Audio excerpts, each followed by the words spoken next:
Well, good day, everyone, and welcome to another edition of Crapper with the one and only Sean Hall Good evening. and the one and only Peter Turner. Yeah, the prodigal son returns. And myself, Tim Appleton. Now, tonight we're going to be doing what we're calling topographic trumps. That's to say, it's an album off. It's a head-to-head, and the two albums that we've chosen are "The Lamb Lies Down on Broadway" by Genesis, and "Tales from Topographic Oceans" by Yes. Right. We've chosen six categories. Bear with me, audience. We've chosen six differentially weighted categories, and we're going to give them a mark, each album a mark for that category. And then at the end, we'll have a sort of total category, a total mark for each of us, and then for the whole team. Why not? It'll be a percentage mark, right? The first category is playing, which gets 10%, and then we've got the theme, our opinions of the theme of each album, that gets 10%, and then we've got the lyrics, which gets 15%, and we've got the cover, which gets 5%. Then we've got a whacking category called Compositional Coherence, which gets 30%. And then a final category called Musical Inspiration, which gets 30%. Now, I think the reason why we chose these two albums, as Peter was pointing out to us the other day, is that they come at there's a certain conjuncture here, to use the Gramscian term, in the history of progressive rock, right? Both bands, as you were saying, Peter, sort of have come off hit albums here. And obviously the order of the day is, well, let's make it even more experimental. Like, what do we do next? Okay, so we're going to progress. This is progressive rock, right? And so they both decided to do a double album, right? And we're going to analyse tonight the results of that. I mean, I think it was a real conjuncture, because actually Jethro Tull were going through something slightly similar. I think they wanted to progress, as it were, and I think that they were going to make, if I'm not mistaken, a Passion Play. They were going to make that a double album. Can you imagine if a Passion Play had been a double album? So there's this, as we say, progress was in the air, and then the sort of perhaps some of the sort of mixed critical and public reactions to these three projects. Let's say we're not going to talk about Jethro Tull tonight. Might be one of the reasons why progressive rock changed course and focus after them, right? So really, we felt that we're here at the sort of apogee of progressive rock, and these are two of the key albums by two of the key prog rock bands, right? So with no, Tim, sorry, Tim. There's also this kind of they don't quite recover, do they, in the same way, these bands? Because although Going for the One really is their next good album, I think, for Yes, with the return of Wakeman, the thing is with Lamb, of course, is that Gabriel leaves, and it's a completely different Genesis then anyway, isn't it? So these sort of mark a point, don't they, in time where things suddenly changed anyway, for both bands. That's right. Yeah. It's sort of. Were you? Sorry, I was getting a drink there. It's very hot here where I am in Madrid. Do you are you comparing the Gabriel leaving Genesis to Bruford leaving Yes? I was thinking of Wakeman, really, when he went after Tales, and they had a sort of brief moment of greatness, didn't they?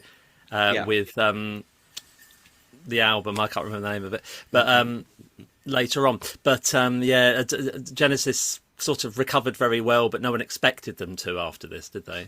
Yeah. I mean, it's logical that you're going up a mountain in a sense, and then you peak, and then you're coming down the other.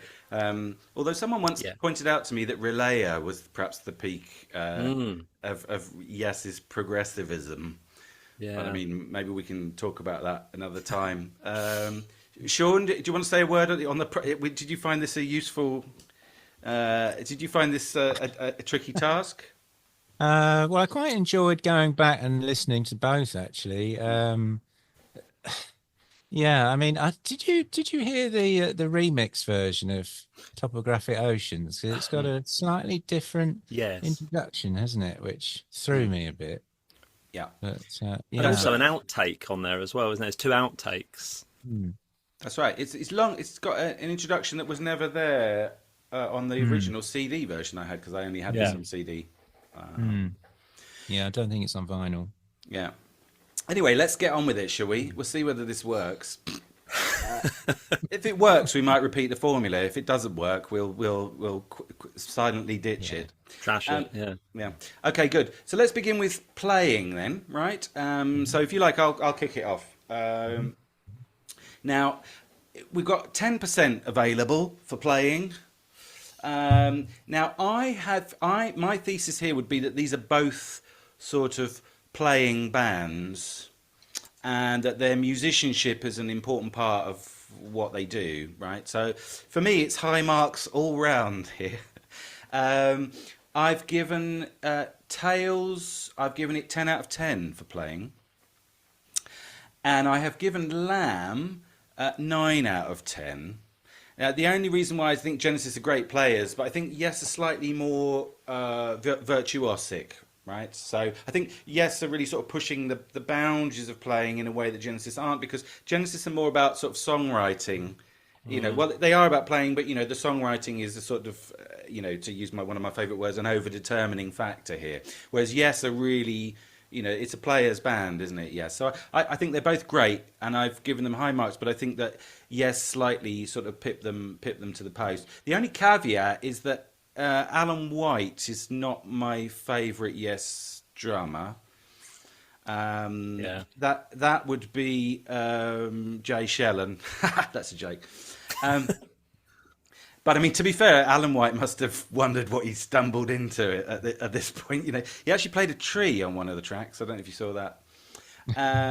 You know, but he, nevertheless, I mean, Alan White is an amazing musician. You know, he's just an amazing musician. Whether or not, you know, he's quite as interesting a drummer as Bruford or whatever is perhaps up for discussion. But yeah, so it's 10. It's a 10 and a 9 from me for playing. Who's with Shaun? Do you want to pick it up next? Yeah. Well, I again comparing both. I think they're both great players. I was going to just say that I saw an interview with Phil Collins, and he was saying that a lot of the Lamb was kind of jammed. So he said that's something they carried on into later sort of Genesis work, probably post, and then there were three. I think he specifically mentioned Abacab. So whether you like the Lamb or not, or certainly Phil Collins looked upon it as a useful time. I think Yes, on the other hand, I read that they spent 2 months rehearsing for this. So I think they're extremely tight. I think Alan White does a good job. I mean, that, you know, it's not like the structure of Topographic isn't like Close to the Edge. So in a way, it's sort of, I don't know how you put it. It opens up a bit with Alan White. It's more, I don't know if you call it more rocky, but he does suit the material.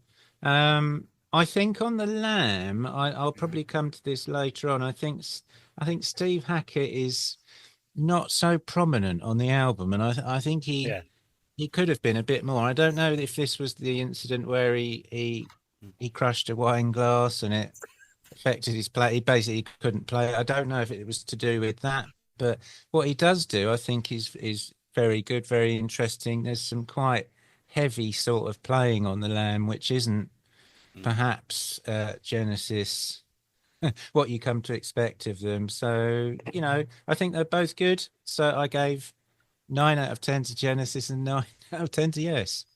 Right, okay, yeah, we're in a similar area. Let's see what. Yeah, it's actually since just before Peter comes in. There's jamming on both of these albums, isn't there? And I Yeah. think that's something new, and I feel slightly ambivalent about it myself. But let's come back to that. Peter, what have you got for category one? So for the Lamb, I've got 9 out of 10. Actually, I think the playing's really good, but then I rarely hear anything from Genesis that doesn't sound like it's well played. I just think they play really well, and there's a lack of flute on this album. Though I have to say that's the thing which kind of separates this in sort of timbre almost from the albums before. Is Peter Gabriel's sort of in a different role slightly here, isn't he? Tony Banks really shines on this as well. Loads of new sort of keyboard sounds. I guess technology was moving on. I mean, with Topographics like 2 years before this, isn't it? So it's kind of things have moved on a bit, I think, at that point. Guitar has gone completely rock on this. They're really sort of going for it, aren't they? There's sort of whole chords that are like that. It used to just be little bits here and there, didn't it, with Steve Hackett? But he's really going for it on this. Loads of memorable moments as well. Like there's those little bits, isn't there, where you anticipate. I don't know if you get this, but I anticipate things like a little bass fill or something, or that bit where he does that on the snare. All those kind of moments. There's lots of bits like that on this album, which I really like, where you're like, oh yeah, it's coming up. Not musically, but just the playing of it. It's sort of exciting in points. So I gave that a 9 out of 10. Topographic Oceans, I've given an 8 out of 10. And and there's a slight difference. I'm not sure why. Guitar sounds just sound great on this album. I mean, it's wonderful guitar sounds on this. But then, we'll talk about it later, won't we? How this sort of came together, this album. There's a lack of Bruford. Obviously on this. That's not really the issue, I don't think, with the album, though. There's a bigger issue with the album. But a lack of Bruford kind of brings it down a little bit, I think. He would have done, greatness with it, I'm sure. Keys are a little bit muted, I think, on Topographic Oceans. It's like he's given up a bit. And I know he said, that when they went to tour it, he had no idea really what he was doing. He doesn't even remember recording it, that kind of thing. It's kind of like he's on his way out. So it's kind of like it's a good team effort, but I think 8 out of 10 for Topographic for playing. All right, good. So that's interesting. There's sort of we all seem to be fairly on the same page so far. Really We'll see if that lasts. Yeah. We'll see if that shit lasts. Okay. Good. Well, let's go to theme then. Remember, there's 10% available here. 10% of the total percentage, which is 100. Logically, yeah. Okay. So I have given. I don't like the themes particularly. So here we go. I've given Tales 4 out of 10 for the theme, and I've given Lamb 5 out of 10 for the theme. First of all, on Tales, I think it's I find it all a bit circumstantial. I've happened to read this book. Someone passed me this book, and I was reading a footnote, probably while he was stoned or something, and I think the Genesis theme is a little bit more solid. I think it's a little bit more thought out. But I'm not a huge fan of either of them, I have to say. I think they're curiously similar, actually. I think they're both essentially sort of religious. They're both sort of religious albums. I think the Yes theme is obviously open-heartedly religious. Too religious? Can Can something be too religious? Yes. But I think on the other hand, the Genesis theme is sort of like indirectly religious. It is religious, but in a slightly more oblique way. It's based on this sort of Jungian kind of spirituality, which was very hip at the time, which I always think is basically crypto-fascist. But that's just me. I'm not a fan of Jung. I go more for Freud than for Jung. I have to give a shout out at this point to one of our viewers, Rick Kress, who's written an article on Medium, right, called. Which he sent me the link to, called Lamb Lies Down on Broadway, Nightmare or Nirvana. And he goes through the whole theme in loads of detail. It's a really interesting article. But his conclusion is that this album The Lamb should be considered a Jungian existential work of art, right? I like his article, but for me, it can't be both things at once, because either basically everything is one, which is the religious message, or the one is not, which is the existentialist message. And I don't really think that the two things are. I would go more for an existential theme, but I don't think this is existential. Basically, I think it's just Jungian, straight Jungian, i.e., religious. Everything's one, everything's connected, that sort of thing. It's just two different ways of dealing with it between the two bands. So yeah, I think in a way you could say yes, are more honest. But I think Genesis sort of benefit from the ambiguity a little bit about what they're doing, and I think it sort of it works reasonably well as a coherent whole, the story. But I just don't find it particularly satisfying, I would say. So yeah, it's a 4 for Tails and a 5 for Lamb for me. So, Shaun, where are you on the theme? Yeah. Where do I start? I think the Lamb is a curious story, to say the least. It doesn't seem to make much sense, but in a sort of, I wonder whether Peter Gabriel had watched The Prisoner, and I don't know if you remember, Patrick McGoohan and the very last episode where absolutely bloody nothing made sense at all, and he unmasked number one. Peter can't cope with it. He's left. But he unmasked number one, and it's himself, and I do wonder whether he nicked that, that John and brother John and Ray a bit. Right. I'm number one. It might have made you were number 6. It might have made a good film soundtrack, or I don't know. Get Michael Winner to direct it or something like that. I don't know. It's quite sort of filmic, I think, in its themes. I think Topographic is, God, it's like trying to put the entire Bible to music, and it's one of Jon Anderson's pet projects, I guess. The only, this thing, I was leafing through the autobiography of a yogi, that sort of thing, and the 4 fields of knowledge, including shastras and tantras or tantrums? I don't know. I don't know. But at least in a way, Jon Anderson knows how to write pretentious lyrics convincingly. So I sort of think he's writing about something he knows, and it's a bit like word jazz, I think, with Jon Anderson. We've talked about this before. It's word jazz. So I don't mind it. What I'd also scribbled down, I think they said that, or I read an article that said that the Lamb was wasn't it based on Peter Gabriel based it on A Pilgrim's Progress, wasn't it, or John Bunyan, is that right? Yeah.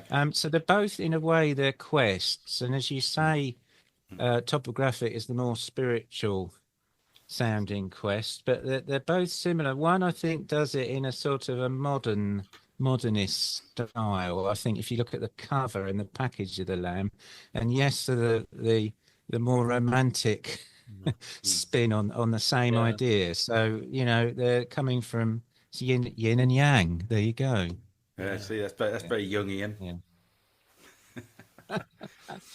All right, good. Well, interesting. Yeah, It's called they call it a picaresque, don't they, in English literature? I think it's just episodic, basically. Like Alice in Wonderland is one of those. That's By the way, 7 out of 10 for both of them. Oh. So yeah. Yeah, right. Okay, sorry. Yes, I forgot to ask you. God, there's a lot to think on here. All right. Peter. Yeah, I'm with Shaun here, totally. I think the thing is with with Topographic Oceans, there is a consistency in terms of theme, which is, just this vague spirituality. No one knows what Jon Anderson's talking about, so this completely plays to his strengths. I love the vague God-related stuff. I think it's brilliant. The lyrics never give up their meaning. I mean, who on earth knows what Topographic Oceans is about? I mean, it's just... they try and explain it inside the album cover, but he does it in this sort of really bland way, and you think there's no point trying to explain it. What's the point? I was sitting doing this, and we decided to do this, and we'll talk about this more with the composition, but it doesn't matter. He didn't have to explain Close to the Edge. He never had to explain that. No one knows what he's talking about. So I think that this is just, it's impossible to know what he means, but it does play to their strength, I think. So the theme is whatever, and that's always been the case with them. The problem is, as Shaun was saying, is when you go over to Genesis, of course, we're talking about, they have changed a lot on this album, which is with their first sort of 4 albums, you've got this kind of English kind of pastoral thing going on. It's very quaint and sort of childlike, and suddenly you're thrust into this world of the USA for a start, which is, they've gone to America, and it's about this tough kid, questioning existence through a series of sort of random occurrences. That's totally different, isn't it? That's a complete change for Genesis thematically. No one expected them to do that at all. They're just so British. So this is a shock. But the problem is with it is he set up something a bit like Jon Anderson would, which is a kind of, he wants to do some ethereal thing, but he sets it in such a sort of specific place, doesn't he? That the start of the album makes total sense. But how does he get to the end? How do you work your way through 4 sides of vinyl and follow something? Well, do what Jon Anderson does. Don't bother. Just feel it, but we don't have to know what you're feeling all the time, And so there's this attempt to tell a story, but it becomes clumsy because he's having to literally tell you what's happening. And therefore, because you haven't got a clue, so therefore it becomes clumsy with the lyrics. So it's really hard to do well something like The Lamb, I think, thematically. It really is. So I've given them, Genesis get a 6 out of 10 for the theme, and then Yes get a 7.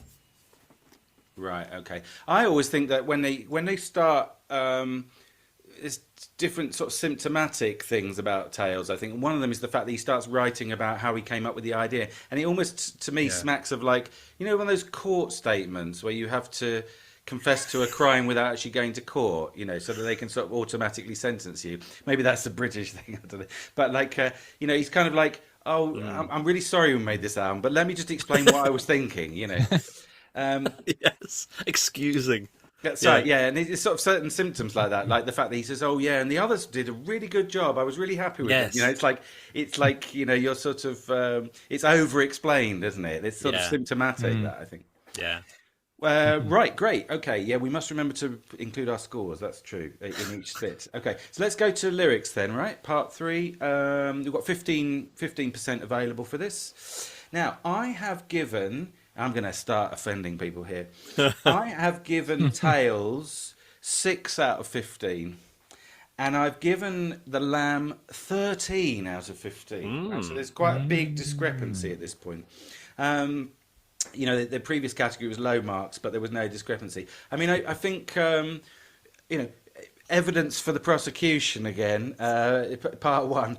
Young Christians see it from the beginning. Old people feel it. That's what they're saying. Yeah. I mean, hilarious. It's difficult to. I mean, I'm not a fan of. I love Jon Anderson on lots of different levels. I'm not a fan of his lyric writing style, I have to say. I'm really sorry. I mean, look, I've got it in front of me. I keep sort of... A lot of my explanations are going to be to do with the first track on Tales, because I use that as a sort of like a guide, a guide rail. Dawn of light lying between a silence and solid sources, chased amid fusions of wonder in moments hardly seen, forgotten, coloured in pastures of chance, dancing leaves, cast spells of challenge, amused but real in thought, we fled from the sea hole. I mean, it's like it's sort of it's just basically like gobbledygook for me. I mean, I think if you're being charitable, you could say, "Oh, this is like Joycean," like he's playing with words and things. But I mean, I just don't. I don't think it is basically. I love all that stuff. I think it's great. Yeah. Right. Well, look. Let me finish up there. I mean, I think the Genesis words work much better. I think they're richer, tighter, funnier, cleverer. This might just be a question of taste, really. But I think that the Lamb isn't sort of great lyrically, but I think it works well enough. Which is all you can ask for really with pop music. I don't think it's that hard to write lyrics. That's the thing. I don't think it's the most difficult job that these musicians have before them. And I think that I think Genesis is I think Gabriel's a safe pair of hands when it comes to lyrics, really. Even if the theme is callow or whatever, But I think he manages to get enough poetic stuff and jokes going in there. I think the pomposity of, and then the sort of like nonsensical character of Jon Anderson's lyrics have just never appealed to me. But yeah, as I say, it could be a question of taste. Okay, so Shaun, what have you got on lyrics? Yeah. Well, I'll start with Genesis. I think they range from the sublime to the ridiculously embarrassing, in my opinion. I love like stuff like In the Cage. I've got sunshine in my stomach. I can't keep it from creeping to sleep. I think there's some great lyrics in there. It's very visual, very evocative, very filmic. I keep saying that. But the down for me is I think at times, stuff like Counting Out Time is a little bit, I think, faintly embarrassing. This matter. A bit sixth form, I won't go into any more. Then you got the Lamia. I think it's public school. I think it's like public school jokes. I find that a little bit cringy, as my kids would say. Even the colony of Slippermen, is it anti-disability? Like that. Am I like that? Sort of a weird disabled leper with huge bollocks or whatever it is. Bollocks. So am I allowed to say that on the radio? Bollocks on my arm. The other thing I'd say is with the Lamb is, didn't someone say, who said write what you know? Didn't someone say that? Or paint what you know? I don't think he knows what life's like for a young Puerto Rican punk, considering he went to Charterhouse. So I don't believe it. So that's where I'm coming from. I think, on the other hand, I think Jon Anderson, I think he gets away with it. I think it's this stream of consciousness style. It's pretentious, but it's very descriptive. It can be, quite uplifting. I think with the music, it doesn't make sense. It never will, but there's just something about it. It's word jazz. Yeah, that's what I'm calling it. So I gave 11 out of 15 to the Lamb and 12 out of 15 to Yes. Nice. All right, good. I think that line, I've got sunshine in my stomach, I just, since you mentioned it, I think that might be my favourite line on the whole of the Lamb. There's something about that line which is utterly psychotic, but it sort of makes perfect sense. You see, that's where the sort of Joycean thing comes in. But yeah. All right, great. Peter, your view on the lyrics? Yeah, I mean, basically, with Topographic, I've given him a 10 out of 15. I think it's not his best lyrics, but it's not Jon Anderson's best, but I do think they are quite good. I think the problem is actually the music is getting in the way of the words as well on this album. We haven't even got to that yet. There's an awful phrase in there. River's son is a terrible way of phrasing something because you have those two S's clashing. I can never get over him trying to sing that accurately. River's son. Why the hell would he bother? Given that he has no rules. This is a guy who doesn't care what he's singing, apparently. It clashes these words. Really grates on me, that. I don't think there's anything particularly great in the lyrics. I couldn't find a moment where I thought, that's a wonderful line. There's nothing wonderful. But as Shaun said, he's kind of defines his own world. This is the thing. How could you possibly say Jon Anderson's not doing well? He's written the rules for himself, hasn't he? And so therefore it's very hard to judge his lyrics. I find with Genesis, of course, it's completely different because what you expect from them is something, like you said, Tim, comedic probably. They're quite sort of fun, aren't they? And then they can be quite devastating in places. But there's some really nice lines on this album, I think. On the Lamb, which is empty in their fullness like a frozen pantomime. I think it's a wonderful line. Mm-hmm. And even the line, actually, you've got to get in to get out. I think that's a really clever kind of, there's something about that. You know, in order to get out of something, you've got to be in it in the first place. I think that's quite nice. It lands well, that one. And also, just a great line, this. Does Earth plug a hole in heaven, or does heaven plug a hole in Earth? What a brilliant line. And I don't know if that's theirs, but it's wonderful. There is, if you could humour me, I'll give you some of the awful lines, though, which is, I wonder where the hell I am. Some kind of jam? I mean... obviously, I'm thinking of jam.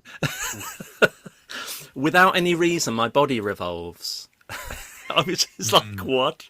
No time for a romantic escape when your fluffy heart is ready for rape. Yeah, that's a poor choice of words, isn't it? Yeah, just lie there still and I'll get you turned on just fine. And the last one is enrich the soil. Not everybody's goal. Now, if you're watching on YouTube, I pull some facial expressions which help with the jokes. I've given them a 10 out of 15 for these. All right, okay. So it's what you said. You said it was 10 out of 15 for the lamb, and then what was the other one? Yeah, we've got 10 actually out for both. All right, okay, very good. Yeah, actually, both of them mention rape, don't they? Let them rape the forest, John. Yeah. People were more breezy about such subjects in those days. Yeah. All right, good. Yeah, that thing got to get in to get out. That's a classic philosophical conundrum, of course. Good, isn't it? It's like the what's that Spike Lee film, Inside Man, about what's the perfect way of robbing a bank, where you just have to be inside so that everyone leaves, and then you come out when everyone's gone home. You know, you've got to get in to get out. You know, like. Okay, good. Now, let's go to the cover then, right? Now, I've given, it's 5% available here. I've given 4%. Now, I hope Shaun doesn't hate me for this, I have to say. I've given Tails 4 out of 5, and I've given the Lamb 5 out of 5. Right? Now, I think this comes down to whether you prefer Roger Dean or Hipgnosis, basically. Oh yeah, thanks, Peter. Yeah. And personally, I slightly prefer the Hipgnosis style because I like that sort of surreal thing that they do. I'm a big fan of 10cc, as I've made which I've made no secret of, and I love those sort of surreal 10cc album covers done by Hipgnosis. And so yeah, they slightly. I slightly prefer it. I don't actually think it's their best cover, The Lamb, but I just like their style. You know, the cultural significance of Roger Dean aside. You know, again, question of taste, I think. But so yeah, that's all I've got to say really on the cover. Shaun, do you want to take over? Yeah, I'd. It's chalk and cheese, isn't it? Really, it's this. Well, I'd say modernism versus romanticism in a way, and as you say, it depends. I mean, Genesis's album is a real contrast to the Paul Whitehead era and the Betty Swanwick cover. So it's really quite sort of modernist. You got the Roger Dean cover, which must bear some relation to Jon Anderson's lyrics, but it's just an incredible piece of illustration, slightly new agey, I guess. I think that's one of Roger Dean's best. I really like that, and I think it works well with there's a sort of slight Art Nouveau interior, isn't there, with the little cameos and the sections on inside the gatefold. So as a whole package, I think it's quite nice. Very 1970s, mind you. And then I'd say the Lamb is much more. It's got a slight Art Deco feel, you know. And the Genesis logo is, well, I suppose that's the logo that stands out. You know, they've used it quite a lot since, haven't they? I think, you know.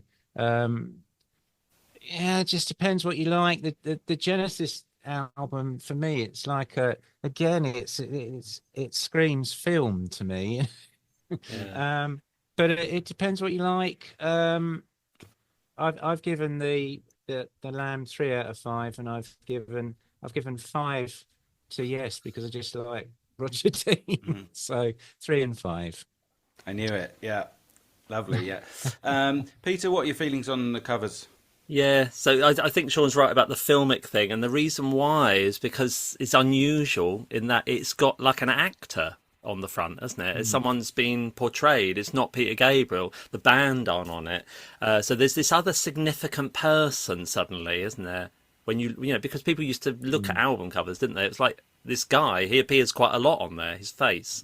I sort of like the cover. It's very different to what you'd expect from Genesis and what has come before. You're right. It's a bit Art Nouveau, isn't it? All the sort of straight lines and things, the sort of lettering. It's definitely mapped though to the USA market. I'm thinking this shift maybe to the USA at that point. I like this idea of self-awareness. You know, the man coming out and sort of looking at himself. Now, I don't know anything about those kinds of things, but I quite like it, sort of watching himself trying to escape.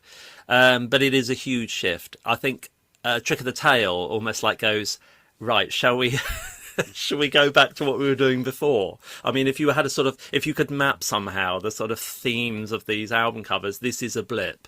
Basically, I've given it a 4 out of 5 though, because I think although it is different, you know, and sort of unpredictable and doesn't have them on it or anything you'd expect, it's still like quite a good cover, really. I love Tales from Topographic Oceans. I think it's a wonderful album cover. I mean, I think it's the colours. That's that dark blue and the night sky really set it off. I think it's the best one he did. Close to the Edge has a kind of vagueness to it. There's nothing actually there, but this really takes his art form, Roger Dean's, and makes it look really lovely. I love the bubble with the fish. You never know where things end, do you, with Roger Dean? It's this kind of, you know, islands that are floating in midair, and then you've got fish who are coming through the air. They're really beautifully painted as well, those. It's gorgeous. I've given it a 5 out of 5 for that one. Very spiritual, very cosmic, but it's perfect for the album theme. I mean, it suits the music just perfectly. Right. Okay, great. Well, now let's move on to category 5 now, which is compositional coherence. Here we go. Yeah, this is where it's going to get hairy. I think. We've done the introductory stuff. That's right. Let's get to the important stuff. I mean, I did wonder whether we should give slightly more weight. These last two categories that we're coming up to are compositional coherence and musical inspiration. I did wonder whether we should give slightly more weight to musical inspiration, but then I just think that with these bands, coherence is part of the inspiration itself, if you know what I mean. That's what progressive rock is. So I think it's, you know, it's they should be sort of valued, equally. I do think they're separable. And I think that this is for me the biggest sort of letdown on the coherence in both records, but I think Tales is worse for a reason which I'm going to explain right now. It's just that out of 30 I've given Tales 12 and I've given Lamb 14, right? Cool. Now, I think that the problem is that I think there's almost no coherence in Tales from Topographic Oceans. I do think there's some really nice ideas, and I'm going to come back to that, if I may, in the next section. I like a lot of the ideas on Tales. But as a coherent package, I think it really fails. I mean, we're dealing with bands here like, Genesis writing Firth of Fifth, Yes, writing Close to the Edge. I mean, I associate these bands with compositional coherence, and it's totally suspended at this point in both cases. But I think the Genesis slightly win for a specific reason, which, as I say, I'll come back to. But, sort of like... I think that, yes, some of this was improvised, wasn't it? And Genesis were fairly upfront about that. Yes, I don't think weren't. And I was reading about it, and I've always felt that Tales from Topographic Oceans was partly improvised. But improvising is a playing thing, I think. I don't think you can improvise sections of a total piece. You know, it doesn't make sense to me, especially not, as I say, from these bands, whose whole thing was to make a coherent totality. But yeah, I think Rick Wakeman said they ended up with 4 tracks, none of which were long enough. Well, only one of which was quite long enough to cover the side of an album, so they didn't really know what to do. So they actually made a conscious decision to just improvise some bits and then kind of like splice it all together. So you get things like in the first track where they're just playing like major key run, da da da da da. Da, da, da, da, da, da, and it's like, what are you doing? This isn't. Yeah. This is not what I expect from Yes at all. And that comes up again at the end. Again, I keep thinking about the first track as a sort of guide, but da da da da da da da, and they just spend the time singing. They're just playing, singing notes for no reason. I just think it's like sort of meaningless. I feel like I don't know if there was a bit of hubris involved here. Yeah, sod it. Let's make it a double, and we haven't got enough material, right? So let's just jam some stuff up. But it's not. That's not a good way to go about writing an album like this, I don't think.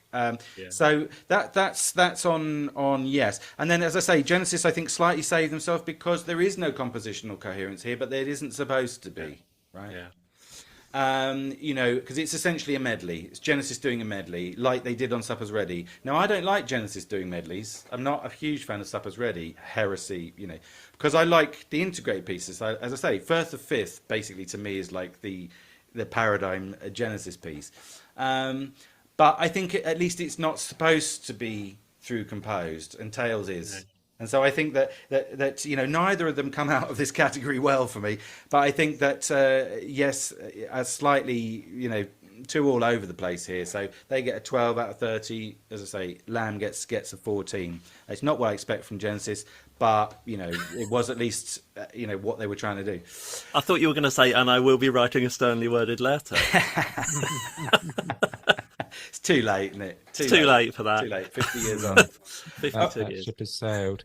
All right, Shaun, what do you think on the coherence question? Yeah, I think Genesis. Well, both of them are absolutely sprawling. With Genesis, I think there's possibly too many jam sequences.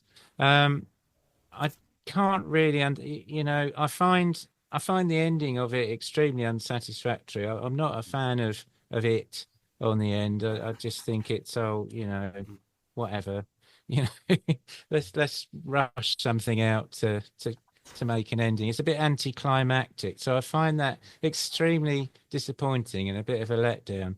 But on the other hand, I understand they were trying to do something a little bit less twee, perhaps. I mean, the other option, wasn't it, was Mike Rutherford with Prince Rupert, was it? So the Little Prince. the Little Prince, yeah. So can you imagine?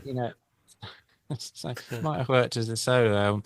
So on the other hand, I think there's quite a lot of interesting music on the Lamb, and I do tend to. It's a bit like delayed gratification. I wait for the good bit and then forget about the padding, and it's probably the same with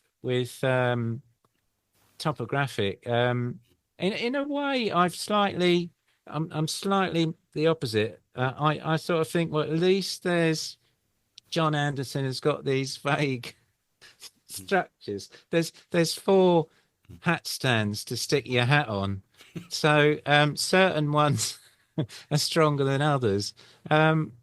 Really, it falls apart for me on side 3 with the Ancients, and I think there's a riff in there by Steve Howe that I think is so sort of lame. It's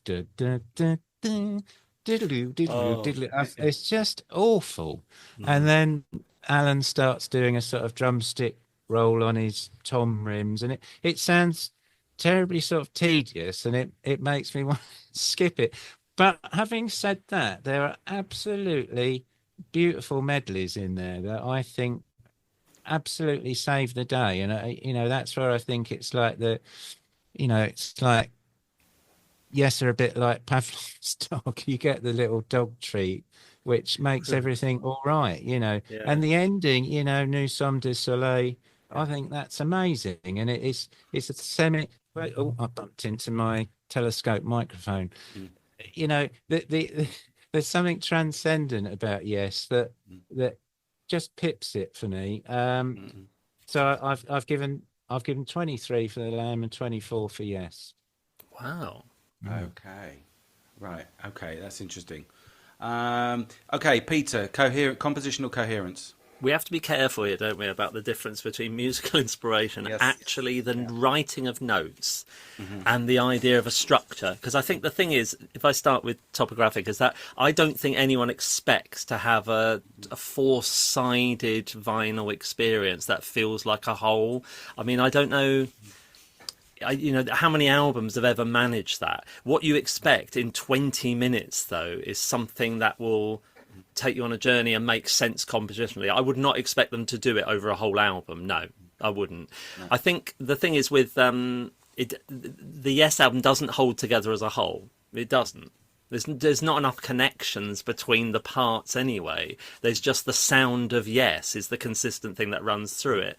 There's no sense of moving forward really at all on the album. There's no sense of it coming to anything. Sean's right though. I think Nous sommes du soleil feels a bit like like if you're given a medal after you've run a race, and you're totally exhausted and you're hating it, but you've actually made it to the end. You actually made it to the end. I mean, how many people really would sit down and listen to Tales of Topographic Oceans? But it is a bit of a reward, I think. There's Yeah, I don't think I would. I mean, I had to go through this, but there's only certain parts I even like or remember really. But anyway, it's very slow as well, this album, I feel like. There's a lot of slow four, sort of quite a lot of pondering, almost like they're sort of treading water a bit in places. So I've given that a 10 actually out of 30 for composition. And then when we go over to the Lamb, sorry, I'm just scrolling here. The Lamb, I've actually given it a 20 out of 30. This one, I think there's some really good linking passages, but some of the passages work really well. On side 1 and 2, I actually quite like the Lamb up to the end of side 2-ish, round about that point. I can put up with all of that because I think that is pretty good and things link well.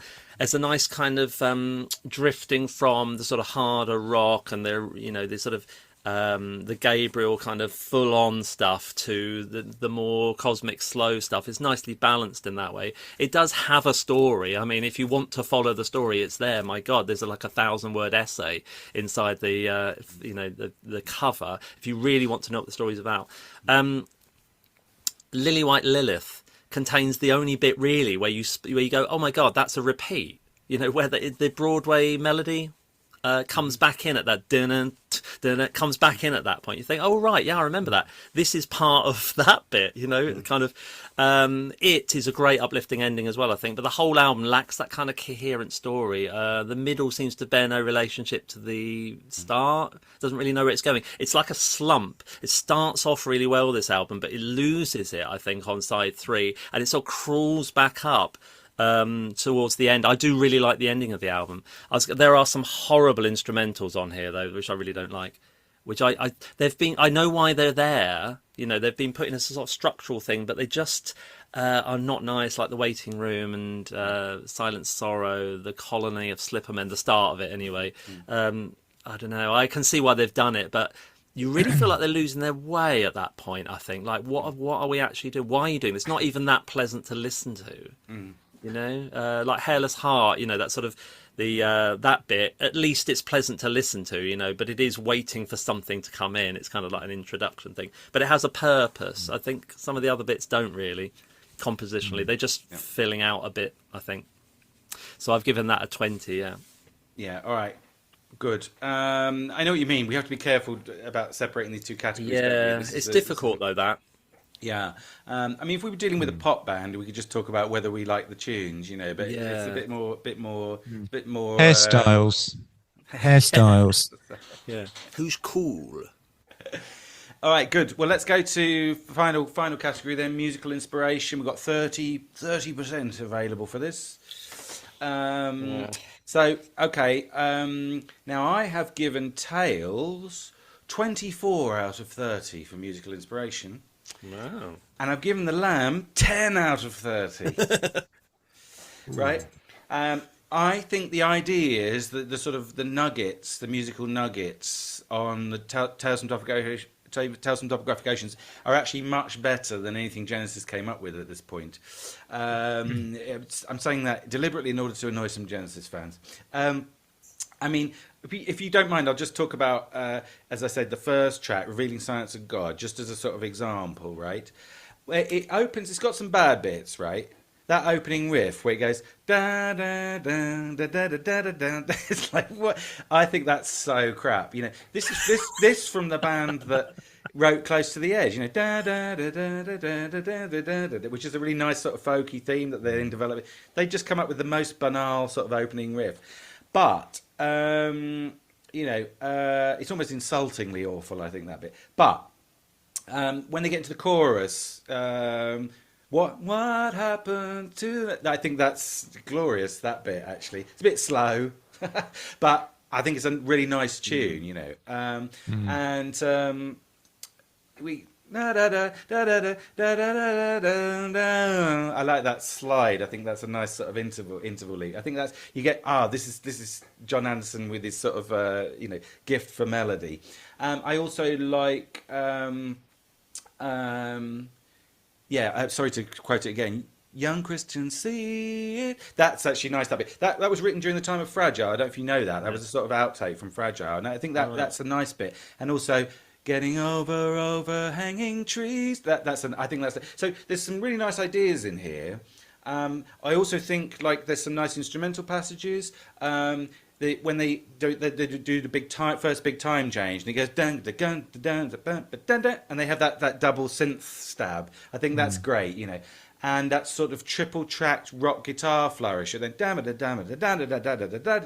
and there's also a really brilliant wild synth solo at the end, which I think all those moments are really moving.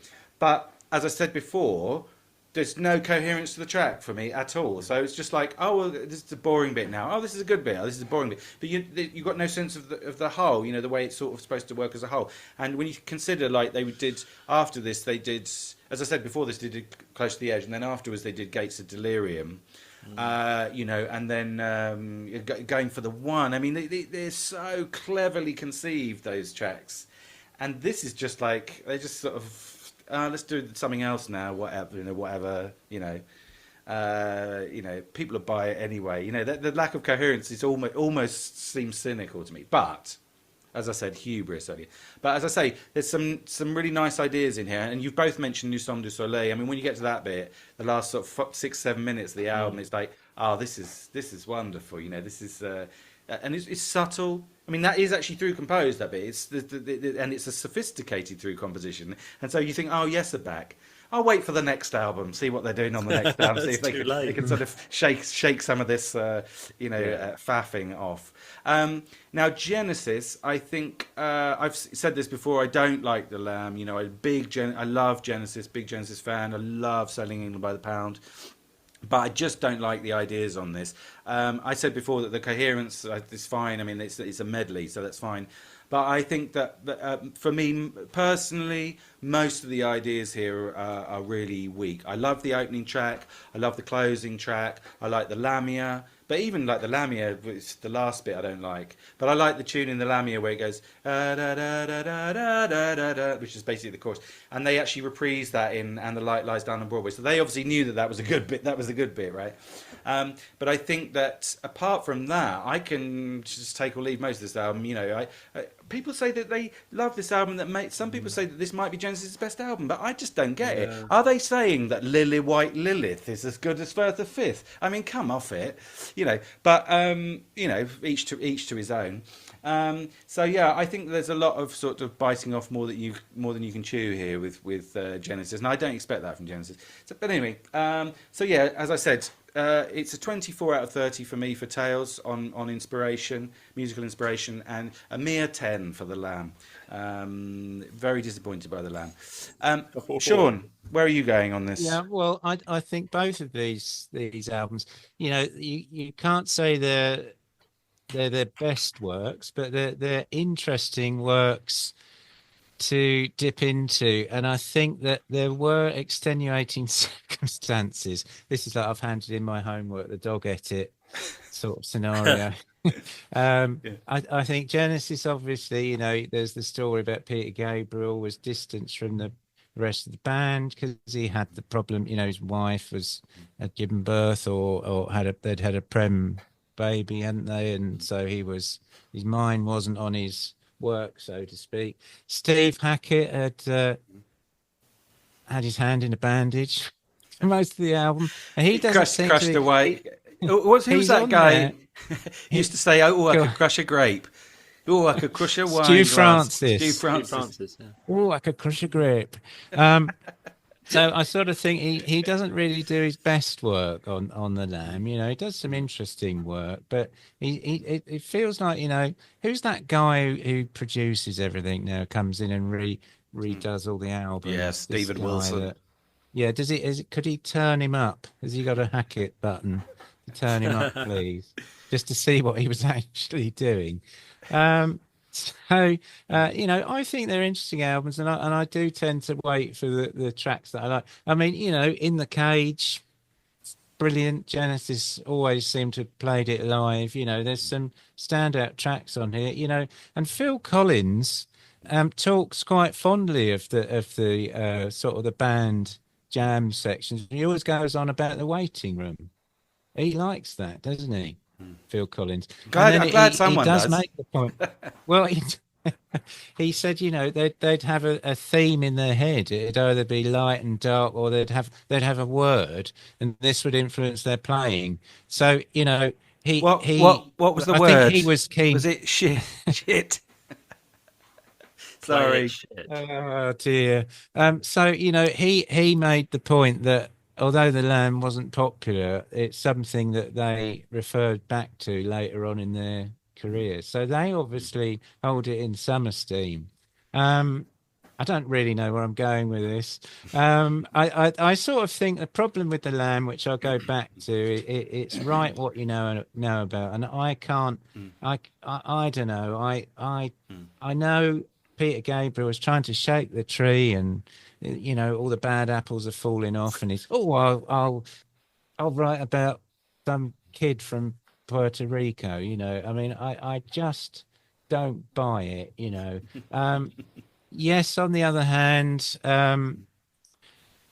it is daft. It is a bit hippy dippy, but I think Jon Anderson, I think he gets away with it because it's, the sort of the substance of it is something that he pretends to know about or pertains to know about. Howe and Anderson, I think, were the main writers on Topographic Oceans, and they were a bit hamstrung with Rick Wakeman, I think, who wasn't into it. He wasn't digging what was going on. They'd also got a new drummer they were bedding in. He was very different to Bill Bruford. I mean, I don't know how Alan White would have coped with Close to the Edge, but he does sort of suit Yes at this point. But Rick Wakeman was sort of off with Black Sabbath, wasn't he, Tim? I think at this point. Yep. So Playing doing better darts. work with them. Yeah. So I think they're a little bit hamstrung.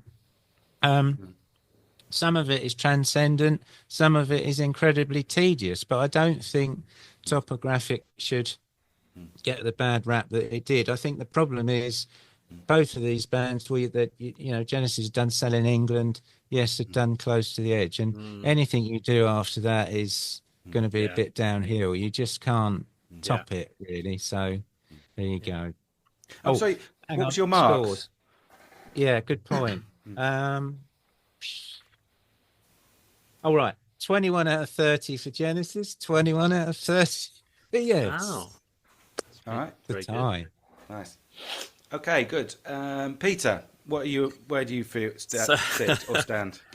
This is kind of the thing you judge an album on, isn't it? Do you like the music? And I think the thing is with The Lamb Lies Down is that it's frequently cited as being like a great Genesis album, but there is obvious why when you listen to it, because it has that rocky sort of easy to get into album. I mean, if you were going to play, a sort of 70s album from Genesis to someone who did not know them at all, you'd be hard put to sort of choose something as inviting as this, I think. As the rest just don't feel, they feel like they come from another world, or you have to be kind of into something weird, whereas this is just appealing, isn't it? So I can, it's got a groove to it. I mean, actually it's groovy. They're just not that sort of band, are they? But this does have elements of sort of blues and groove to it, which is great. Totally understandable. I really like the first two sides. I can listen to the first track right through to the end of side 2, no problem. And there's a little bit after that I like. But I think the problem is that after that, there's not much more I like about the album. But I think there's some good tunes, there's some good tunes in there. So I think they've done pretty well for half an album. So in a sense, a bit like the White Album thing, isn't it? I think it would have made a really good single album, maybe, this. If they just maybe played with it a bit, maybe this could make a great album. I mean, there's lots of good tunes on there. Carpet Crawlers, I love, is that highly atmospheric opening to it. It's a bit like, reminds me of that sort of nursery rhyme. We say era, it's only 2 years before or whatever, wasn't it? It's 4 years before. But it's got a lovely atmospheric, and they do a lot of nice atmospherics on this album, I think. The Lamia is like a return to nursery rhyme as well, I feel like. It's just got some feel to it, which is otherworldly, which I love. There's a strange thing, though, I get with this album, which is there's two things that link it to The Who. And it's just a personal thing to me, which is the Gypsy song on Tommy. I always think it's like Lily White Lilith.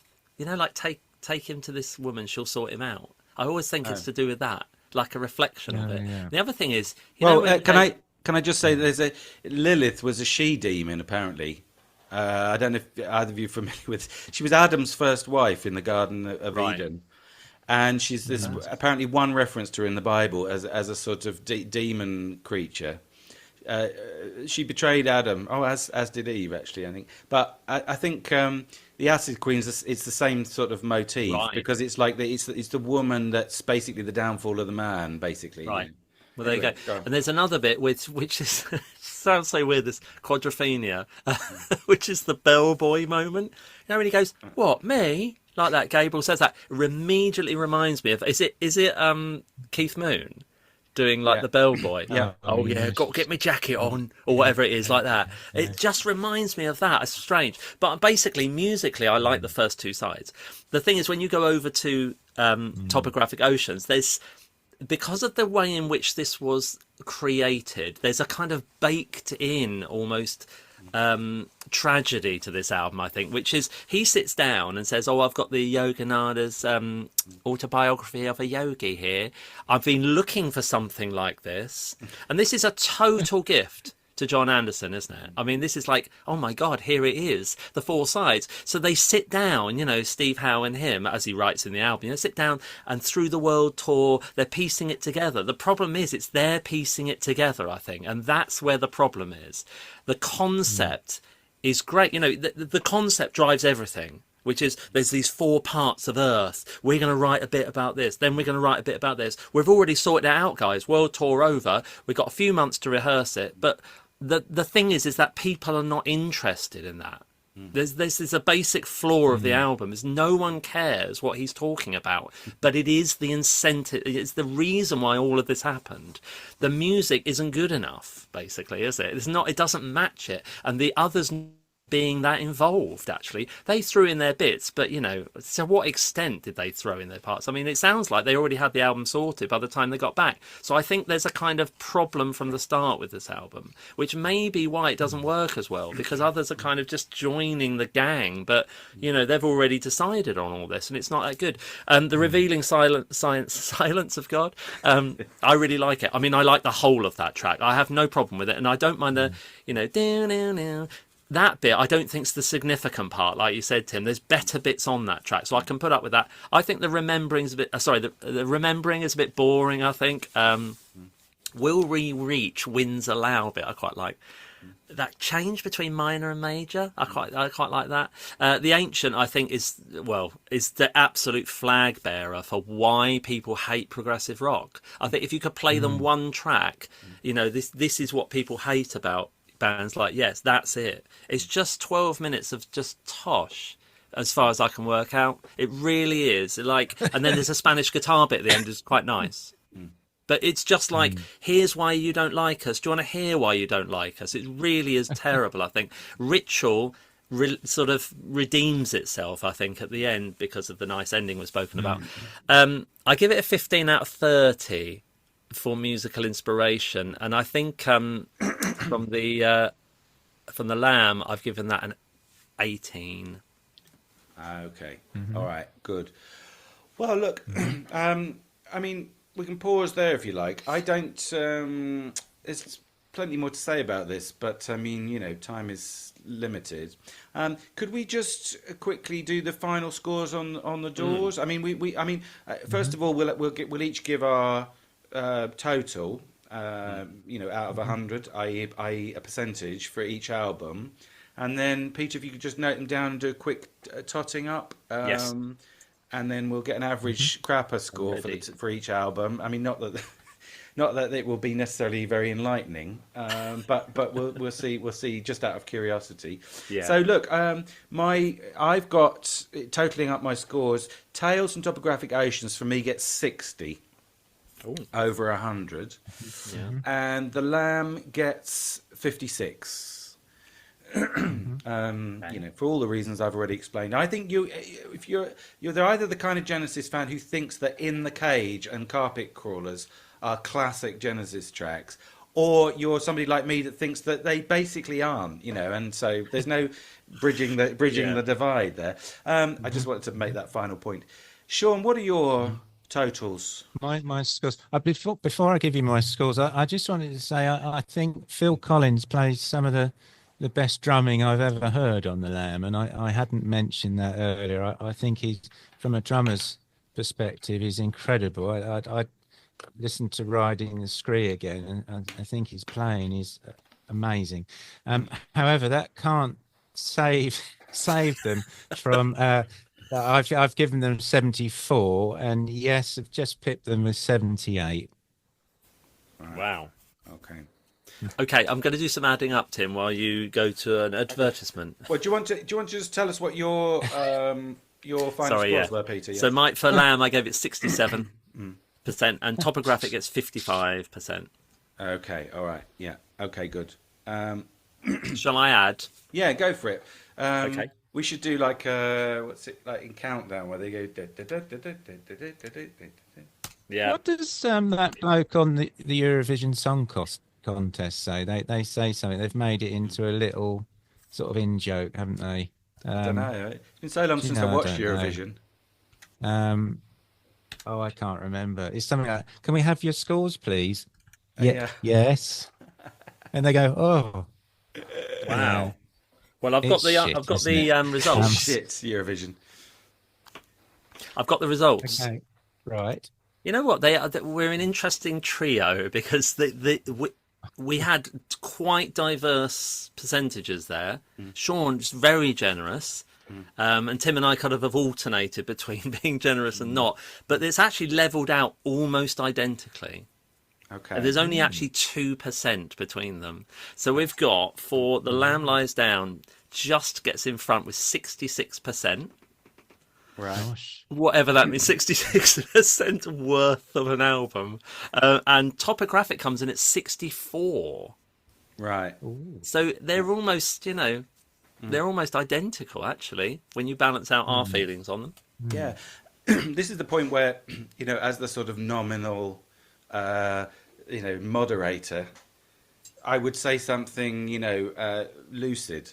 But I mean, I'm not quite sure how to interpret this. I mean, there are Genesis albums and Yes albums that I would practically give, like 100% to, in the sense that I consider them perfect.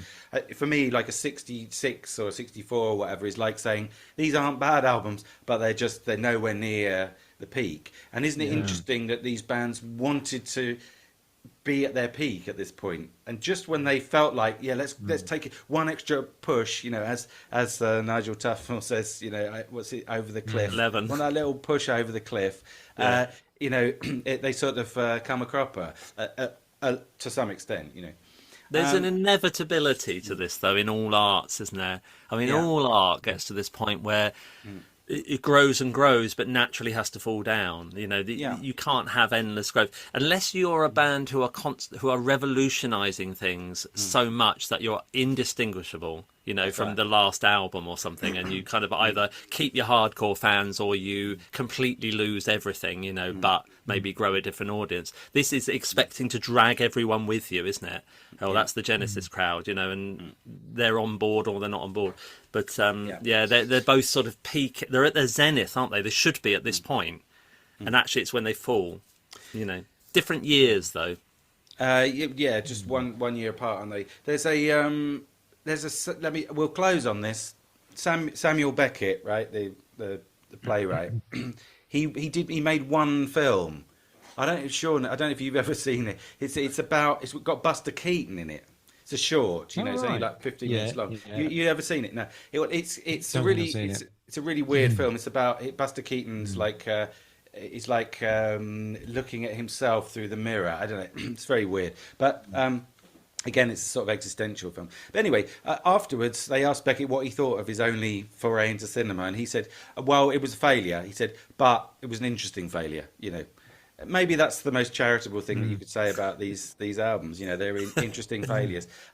Now, so we'll leave it on that then. And thanks very much for anybody who's managed to sit through this. And we'll see you on the next edition of Crapper. So, Sean, just say goodbye to everyone. Ciao for now, Peter. Yeah, see you soon. And it's goodbye from me. So see you soon, everybody. Bye bye.